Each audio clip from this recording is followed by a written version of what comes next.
What's going on, people? Welcome back to the United Stand. My name is Maud and we are back for another 2 p.m. show. I mean, first of all, let me know, how are you all feeling? Are you all like, are you excited for the weekend? Are you very still happy about the result against Brighton? I mean, look, 3 games back to back to back. That's huge for Manchester United. But I want to know, how are you guys feeling? And also, I've not done this in a while. Let me know where you guys are from, because I remember I used to do this all the time in one of my shows, and I used to see like loads of different countries around the world. So let me know, where are you guys from in the chat and how are you feeling on this Wednesday afternoon? Now look, we have some news. We have some good news for some people. Some people might not like it, but we have some news about Stiller. That's going to be coming up in this show. But also, I really want to talk to you guys about the future for Manchester United this season. First of all, what does it look like if we get Europe? What does your Manchester United look like next season if we get Europe, and how can we eventually get Europe? Also, loads of midfielder talks. Can we get a midfielder in January? Which midfielders are your options? Which are your first choice preferences for midfielders? There's loads of names flying out there. I'm even seeing some stuff about Joe Bellingham recently, so let me know about that as well. We're going to talk about that later in the show. Also, how important is the FA Cup? Because this is another thing that a lot of people have been talking about the FA Cup, and obviously it helps us to get back into Europe if we don't qualify in the league. How important is the FA Cup? But look, I really want to read out some of these places. Someone said Abu Dhabi, wow. India, Mauritius, that's crazy far. Gambia, Canada, the studio. I think Greg's in the chat. Manchester, Iceland, yeah, loads of different places from around the world. So welcome to the show. Hope you guys are all doing great. But look, let's get straight into it. There's some news here about Angelo Stiller. Now, we've been talking about Angelo Stiller for a minute now. I mean, he's a midfielder, as you guys all know. He's another option that Manchester United are thinking about bringing in. As you guys know as well, we do need a midfielder. Whether it's in January or whether it's in the summer window, we need to bring somebody in. And Angelo Stiller is one of the names that has been coming up. So the news is, this is from Fabrizio Romano. So you know it's not a joke. Fabrizio Romano says, Angelo Stiller is among the names on Manchester United's long-term scouting list and has been tracked for several years. Now, when I think about that, the one player that comes to my head for a player who's been tracked for a long time and we didn't end up getting them, but eventually we finally went and bought them, is Sesko. I remember Sesko, we were tracking him for a long time, and eventually this season we ended up getting him, and in my opinion, look, I really rate Sesko. So it kind of reminds me a little bit of that, a player that we've been tracking for a while. And eventually we're going to start to actually make maneuvers to try and get him. So the rest of it says that Jason Wilcox is also believed to be one of the key figures across Europe who has closely followed Stiller's progress in recent seasons. Now, I think that's really important to understand that the guys that are higher up, the guys that are in the boardrooms, the guys that are important in our recruitment, Jason Wilcox and all these kind of guys, they're the ones who are going to be making the big decisions as to who comes in the club in January and in summer. And I think the midfielder choice is an interesting one, because I remember last week I spoke about the different midfielders that we can get. There was Moani, there was Stiller, we spoke about Wharton, we spoke about Baleba. There's so many different options out there that we can get. And I think it's really important that we go and get the right player. In fact, it's really important we get the right 2 players. Because I think a lot of people would also admit that we probably need more than one midfielder to come in January or even for next season. We're not stacked in that area. We still don't have quite a lot of players that are complete starters in that midfield option. I mean, you look at someone like Casemiro and Bruno, great for us this season. Honestly, I think Casemiro's been one of our most underrated players this season. I think he's been great, but looking to the future, how much longer does he have in a Manchester United shirt? How much longer can he keep going like this? He's playing very well right now, but I mean, his contract's going to be running up. Is he going to be earning the same amount of money? Does he want to get a lower wage? He's obviously on like 350k a week. Can we continue to pay him that? So there is going to be conversations next year as to whether or not Casemiro stays. Same with Bruno Fernandes. So we are going to need multiple midfielders to come in next season. So the conversation around Angelo Stiller is like I said, it's been a long-term conversation that they've had. But I actually want to ask you guys a question. If, and this is obviously it's an if, hopefully this doesn't happen, but if we can only bring in one midfielder, would you bring in Angelo Stiller? Bearing in mind, he will be relatively cheaper than the other options. I mean, like I say, you look at Wharton, you look at Elliot Anderson at Forest, you look at Baleba. I mean, these guys have been quoted from 80 to 100 million plus, especially considering how young they are as well. Angelo Stiller's looking at around 40 to 50 million. That's half the price. So we can go and get him and potentially go and get a left wing back or I don't know, a centre back or whatever it is. We can go and get another player if we were to get Angelo Stiller because of how cheap he is. So my question to you guys is, if we can get one and we have to fit them into this budget that we have, would you bring in Angelo Stiller? Let me know. We're going to run a poll on that, and I'll come back to that one in a second. But yeah, I mean, what I do want to talk about a little bit as well is the other midfielder options. Now, I've been hearing a lot of talk about Conor Gallagher. Now, I'll be honest, I was never the biggest fan. Of Conor Gallagher. I thought he had a great mentality. He was very passionate. You can see on the pitch. He covered a lot of grass. His work rate is something that you can never deny. He's always been that kind of player where, I mean, I've even heard him say it himself that he's got 3 lungs. He can always run and he always work hard for the team. But when it comes to actually, this technical ability, I've never been the biggest fan of Conor Gallagher. However, I feel like in this team, he can do a role for us. And when I say role, I mean, that doesn't mean he has to be a starter. He could be a substitute. He could come in for in particular games. But I feel like Conor Gallagher could do a particular role for us. But he's another player that there's been a lot of conversations around him potentially coming in January or coming in next summer. Now, the thing with Conor Gallagher is, if he was to come in January, I mean, the main thing that I'm thinking about is, what is going to motivate him to be able to put in that 100% effort, try to be the best player that he could possibly be, and also try to get a contract at the end of the season? Because that's realistically what he's going to want to do. He's going to want to come back to the Premier League. Why would you not want to do that at the biggest club in the country, Manchester United? So what's going to really motivate him? And when I think about that question, I think about the World Cup. And there's a lot of players who, from January, are going to be playing out of their socks, trying to get into that World Cup squad. So many players are going to be thinking, look, there might be 1 or 2 places where I might be able to get a little sight into getting to the World Cup. And Conor Gallagher, for a player who, I mean, he was at the last Euros. He didn't play that much. He came in like the 2nd or 3rd group game, I think. And eventually Manu came into the team, and then obviously he ended up playing really well. But he was in that Euro squad, and there's definitely a chance that he could end up back into that World Cup team. So the reason why I'm saying that is, if we were to go and get Conor Gallagher in January, there might be this new lease of energy, this new burst of passion for him to try and get back into that squad, and he might end up just playing completely out of his socks, because there's a whole nother level of motivation for him to come and perform for us. But I really want to know, in your opinion though, is Conor Gallagher a player you want to bring in as well? I know Stiller, we're talking about Stiller, we've spoken about all these other players, but is Conor Gallagher the kind of player that you want to see in a Manchester United top in January? I think it'd be a really interesting conversation. Someone in the chat says, get Stiller, Gallagher and Neves. I've not maybe thought about Neves, to be fair, Ruben Neves. That's another player that could possibly come in. Someone else says Stiller is a second option to Wharton, in my opinion. Yeah, I think a lot of people would say that the number 1 options would be an Adam Wharton, would be a Baleba or one of these kind of players. And then we have a second option, like the Stiller and Conor Gallagher and those kind of players. But we should be focusing maybe on the first option first, and then we go and get the second option. That's a good chat in there. Someone says Stiller and Mecha. Who does Mecha play for right now? Does he still play for Dortmund? I think he still plays for Dortmund, but I've not really been following how well he's been doing. So you might have to let me know in the chat, actually, how well Mecha's been doing. But I do know he is a good player, though, from the City Academy. But yeah, someone says Gallagher is good, but not good enough. We need to compete with players like Rice, Rodri and Caicedo. Oh, great super chat, to be fair. But I don't think Gallagher would be, like I said, a first choice option. You're right in the sense of, you look at the top teams across, not even just in the Premier League, but across Europe, and you look at who they have as that midfield, that anchor in the midfield. Declan Rice, I think he's world class, top player. Rodri, Ballon d'Or winner, top player. Caicedo, I think he's, again, world-class player, great. And every single attribute that you would need in the midfield that Caicedo has.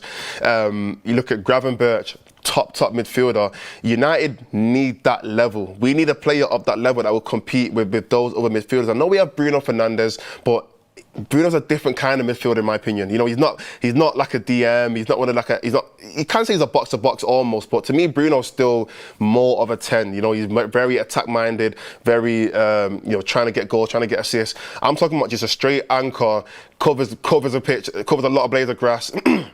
I can do the hard work, the heavy lifting for us. That's the kind of midfielder that I'm talking about. But yeah, you're right in a sense of we do need that kind of player.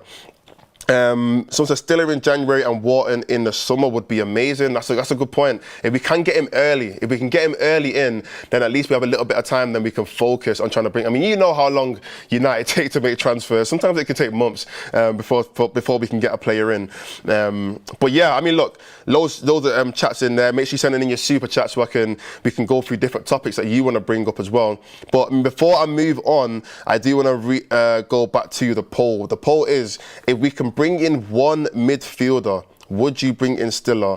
83% say yes. 83% and 17% say no. So the large majority of you guys are big fans of Stiller. I mean, look, I'll hold my hands up. I've not watched a lot of Stuttgart this season. I've not watched a lot of it, but I've seen the highlights. I've read his scouting report. I know what he's good at. And I spoke to some people that actually do watch, German football and stuff like that. So I do know a little bit about him. But I'm always the kind of guy to think, you know what, even if I'm excited for a player, I'm never fully locked in until I can see them play multiple 90 minutes. Because that's where you really see how well a player actually can play. And also, the Premier League, it's just different gravy. Some players can handle it, some players can't handle it. Some players come to the Premier League like Haaland and completely dominate. Some players come here like Werner and just struggle, you know what I mean? So it's a bit of it's one of them leagues where you have to really see it in real life, in person, before we can really get excited to see how well a player does. But that's Angelo Stiller, another midfielder that we obviously looking at. But let's move on, because these are the conversations now that I really want to get into. And the conversations are about Manchester United for the rest of this season. I really want to know your opinions on this, so send in your super chats. So the first question that I want to ask is, how important is the FA Cup? And in fact, I might even change that question a little bit. I want to do like a little bit of a comparison. Would you take an FA Cup win but finish 8th? Let's say we finish 8th. Would you take an FA Cup win and finish 8th? Or would you take a 6th place finish and no FA Cup? That's the question that I want to put out to you guys. Would you take an FA Cup win but finish 8th or 9th around that place? Or would you take no FA Cup but we finish 6th? Because let's just say 6th, because we don't know whether 5th is going to be Champions League or not. So let's just say 6th, because that's definitely going to be Europa League. What would you rather take? Because there was a point where I was thinking, I think it was last season pretty much, I was like, you know what, let's just win a cup, because at least if we win a cup, we go into Europe. Let's win the FA Cup, let's win the Europa League. As long as we can win something, we end up back in Europe. But the reality is, the way how United have been playing recently, the last few games, I'm looking at it in the sense of we can achieve something that we probably didn't think we would have been able to achieve earlier on in the season. If we can continue on this momentum, if we continue picking up points, if we continue getting these wins, if we continue rolling these teams over, we can actually finish 6th and maybe even compete for 5th. We don't know, but we can actually finish higher than what we probably would have expected a few weeks ago. Definitely what I would have expected a few weeks ago. But at the same time, I can never say that I don't want to win a trophy. I don't know if it's just the United in me, like we're just used to winning trophies. To me, winning the FA Cup, it brings its memories. You know what I mean? That FA Cup we won 2 seasons ago, that was legendary. The run that we went on to beat Liverpool in the quarter-final, beating City in the final, the goals, the Manu goal, the Garnacho goal, the Ahmad goal from that Liverpool game, even somehow beating Coventry on penalties after we drew 3-3. That's a core memory that I'm gonna have forever. Those runs, those cup runs, it's kind of what we live for as fans. That's what we remember. And then obviously taking that trip to Wembley, everybody loves that. So for me, a cup run, winning a cup, winning the FA Cup will always be something that I really want to do it. And obviously, if we can do both, if we can win the FA Cup and finish 6th, then happy days, you know what I mean? But sometimes you know, because of how many games we're playing, we're not playing that many games. We might have to even focus on one or the other, or it might get to the point where it's like we are around that 9th, 10th place, and it's like we might only get into Europe by winning the FA Cup, so we might have to focus on trying to win the FA Cup later on in the season. These kind of things come up, so you never know how the season's going to run. But I can't say I wouldn't want to win an FA Cup. A lot of people saying FA Cup's amazing, FA Cup an 8th, obviously. FA Cup is an extra avenue into Europe. Yeah, 100%. I agree. Look, I think FA Cup is. In fact, I don't know. I'm feeling a bit greedy. Can we run another poll on that? Can we run another poll on that? I'm feeling greedy with the polls today. I really want to know what you guys say as to what you would prefer. And the thing is, we finished 6th is we're so close to Champions League. We're one place away from that Champions League spot. And that's obviously assuming that 5th is Champions League spot, but let's just say it is. And you finish 6th, it's like, we were just there. I mean, let's be honest, we all want Champions League. That's what the real goal is this season. If we can get back into the Champions League, the poll is finish 8th and no FA Cup, or win an FA Cup. No, I got it wrong. The poll is finish 8th and win an FA Cup, and then the second one is finish 6th with no FA Cup. That's the poll. Which one would you rather? But yeah, what I was saying was, let's be honest, we all want to be back in the Champions League. We all want to be back under those lights, the Tuesday, Wednesday lights. I'm tired of playing football on a Thursday. Like, come on, like we all want to be back in the Champions League. That is a real goal. So the closer we can get, if we're in and around that 6th position, and it's late on in the season, and we're like a few points behind, maybe then 4 to 6 points behind 5th, it's like, come on, let's focus on trying to get that Champions League as much as we can over anything else. That's probably what the mentality is going to be. But look, super chatting here from Peter. PJ says, I think it's more the case that we need to win the FA Cup if we finish 8th. 5th would be fine and a cup would be great, but getting 8th and FA Cup is a must. Interesting super chat. Yeah, I think, going back, say that we need to win the FA Cup if we finish 8th. Yeah, I mean, because 8th, somehow actually, last season, I think there ended up being 9 teams that ended up getting European competitions, because obviously Crystal Palace won the FA Cup. Chelsea won the Conference League, and then there was just loads of stuff ended up going on. So loads of teams ended up in European competition. I think 9 teams in total ended up in European competitions. Tottenham won the Europa League but finished 17th, so they ended up in another competition. So you never actually know. We could finish 8th and still somehow get Europe or something. But yeah, we do want to win a cup. There's another super chat in here from Jay Emerson, says neither. Top 4 and a good FA Cup run. I mean, look, if we can get top 4, no one's complaining. Let's be honest, top 4 will be amazing. That's what we all kind of really want. Like I said, that Champions League football is super important. Another super chat from Class of 99 says, standards are in the mud. In the least, a top 5 finish. At least a top 5 finish. You know what? I like the fact that your standards are still high as a United fan. I actually really like that, because for me, one thing I always used to get on to people about is, why is our standards so low? Why are we getting excited for winning back-to-back games? But at the same time, like, that's just what football does to you. End of the day, like, you're gonna get excited for even the smallest achievements as a fan. You know, like I was like I said, I was very critical before, and now I'm like excited about every single game, and I think we're gonna win. That's just what happens. Football just kind of changes your mind about stuff. So top 5 finish is strong. If we do get top 5, then it's a bloody good season, let's be honest. But yeah, I rate the high standards from you. I rate the high standards. But look, quickly, I'm going to do a little bit of cross promotion here. So there's a lot going on for the rest of this week. It's only Wednesday. There's so much going on for the rest of the week. Tonight, Liverpool are playing Crystal Palace in the Carabao Cup, and there'll be a watch along on That's Football at 7:45. So if you love Mark's watch alongs and you want to tune in to see him do another watch along today, Liverpool will playing Crystal Palace. And if any of you guys know anything about football, this is a big game. This is a huge game. Crystal Palace have already beat Liverpool so far this season, but not only that, Crystal Palace beat them in the Community Shield. was it the Community Shield, right? In the Community Shield at the start of the season, which was a huge win that kind of gave them so much motivation going into the season. It's a huge game. Everybody knows a little bit about football, but no, this is actually a huge game, and I'm going to be tuning in. So make sure you tune in as well. 7:45, watch along on That's Football for Crystal Palace versus Liverpool. Hopefully, Crystal Palace can get the win, because anything that's against Liverpool, I'm for. I'm always for anything against Liverpool. So hopefully, Crystal Palace can get that win.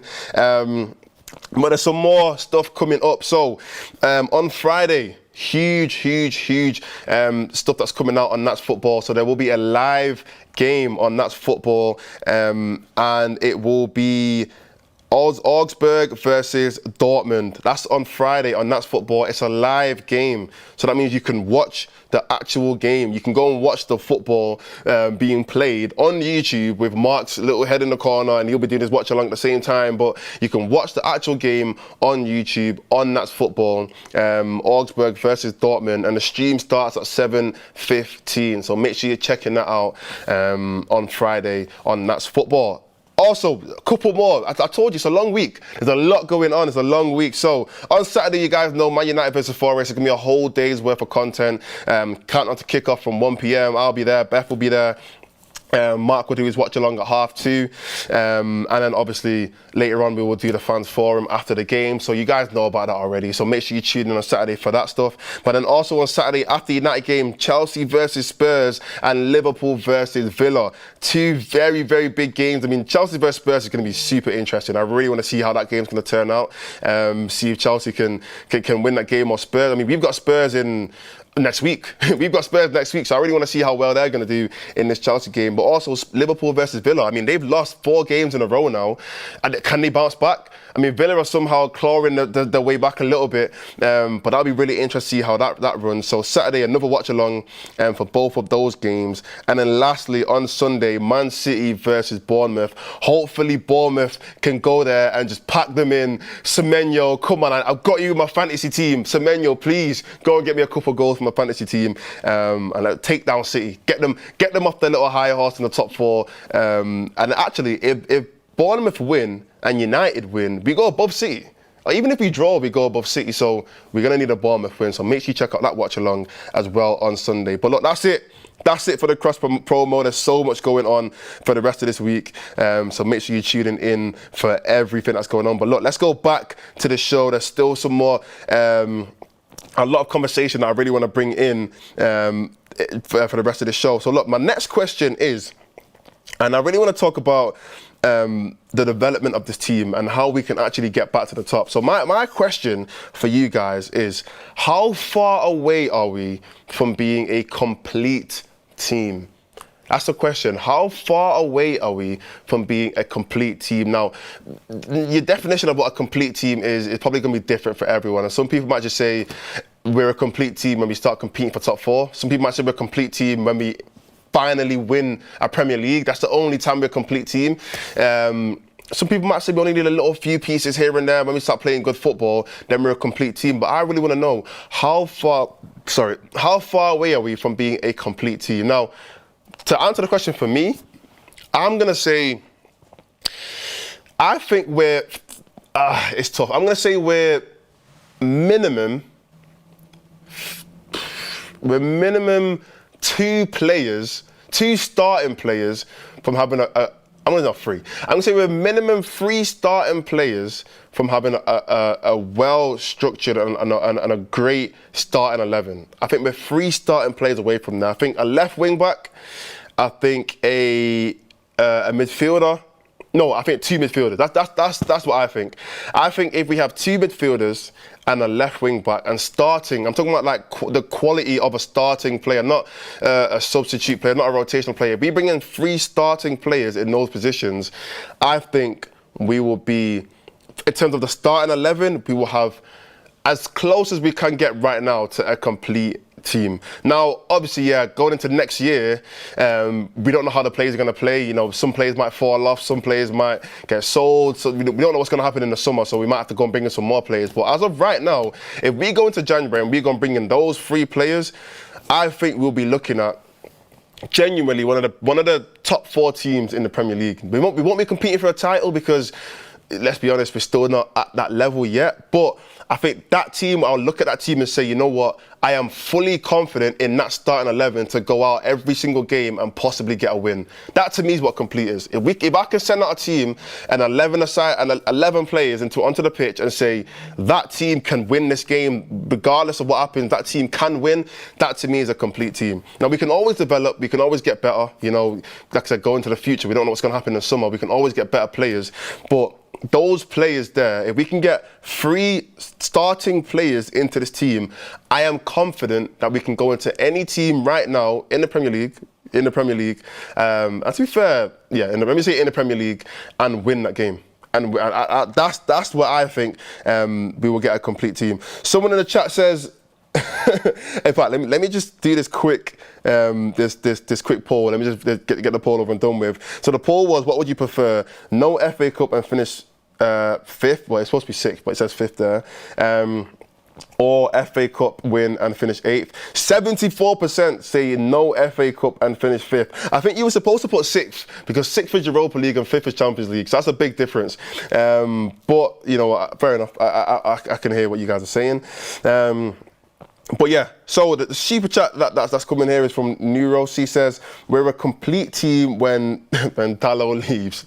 Let's not be harsh, come on, let's not be harsh. He's not the complete problem with United. I don't get it twisted, I do think Dalot right now isn't a starter for us, and I think the fact that he does start every game means that we aren't complete, because there is always going to be that little weakness in the team, especially in that position, because he's just not a left wing back, and I feel like we're playing him out of position, expecting him to perform to high levels. It's like honestly, it's like putting, I don't know, Sesko at centre back. It's like, yeah, he might be able to head the ball and stuff, and he might be able to run fast, but he's just not a centre back. You know what I mean? So putting Dalot at left wing back, we're just asking him to do something that he's not used to doing. So that's why he's struggling a lot. But it's a bit harsh. Another super chat from N says, we will never be a complete team with Dalot at left wing back. What did Dalot? Is Dalot in the chat? So what happened? Did Dalot do something? Yeah, look, I do think we need a left wing back into this team. But I mean, come on, like, it's not all Dalot's fault. Come on. But yeah, so let me know in the chat, what do we need? There's a lot of people, a lot of different opinions. Some people say 2 starters.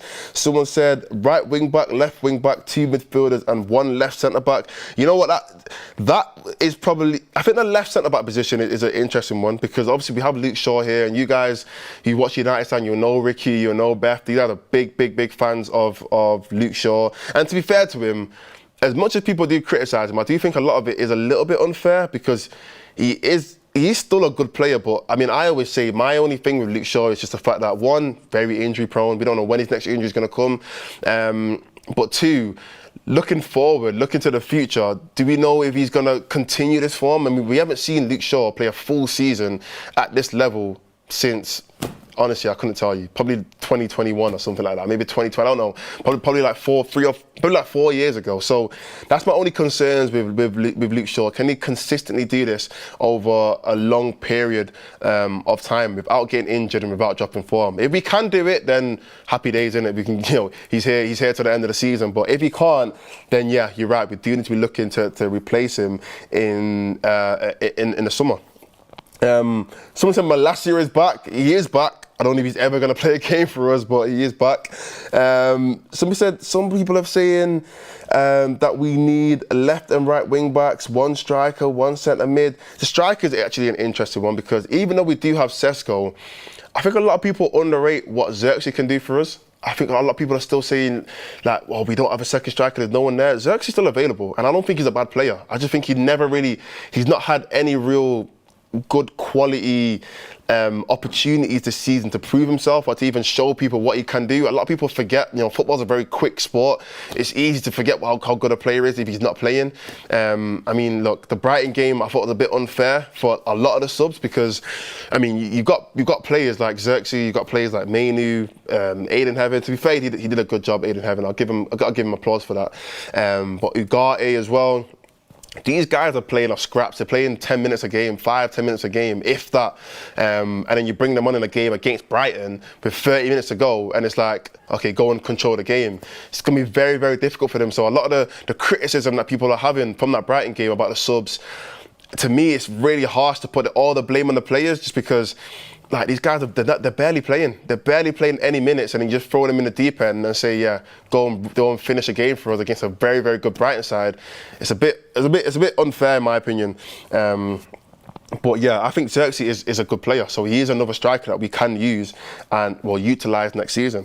Somebody even said in here that Xerxes is a victim of not having midweek games. Same with Kobe Mainoo. That's a great point. Very, very good point.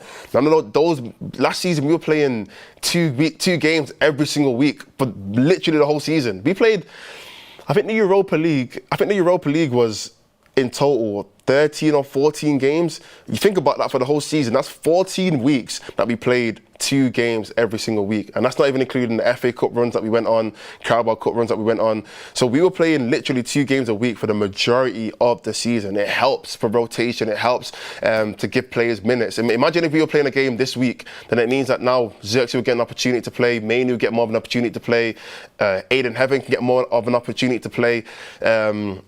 Who else? There's other players in the team that barely play a lot. So even like the young players, they can get more of an opportunity. But because we don't have that, these guys are basically being kind of left on the sideline. And when it is time for them to step up, it's like, I'm not even warm. I've not played a game in like 2-3 weeks. So yeah, I think that's a great chat in there.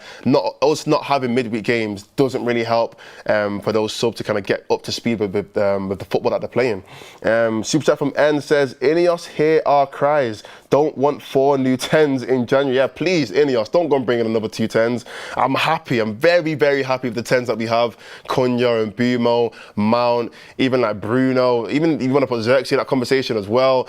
Potentially Mainoo in that 10 conversation. I'm very happy with the 10s that we have. And even Ahmad as well. Ahmad can sit in there. So we have a good collection of 10s. Let's focus on the positions that we don't have.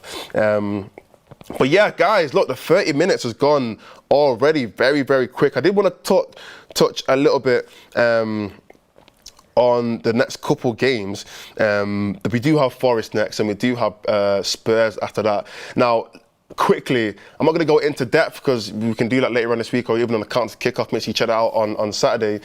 But my quick predictions is, I think we're going to take Forest. I know they've got Deitch in, and Deitch is one of the managers that's going to make it really difficult and whatnot. But I think we have the momentum right now to go to Forest, go to an away game. I know we've been poor away this season, but I mean, I think we can really pick up some good points against Forest. And that momentum is what's going to carry us into the Spurs game and get the win. And don't get twisted, Spurs are a very ugly team for United. They beat us 4 times last season, and obviously in the final as well. It's horrible losses.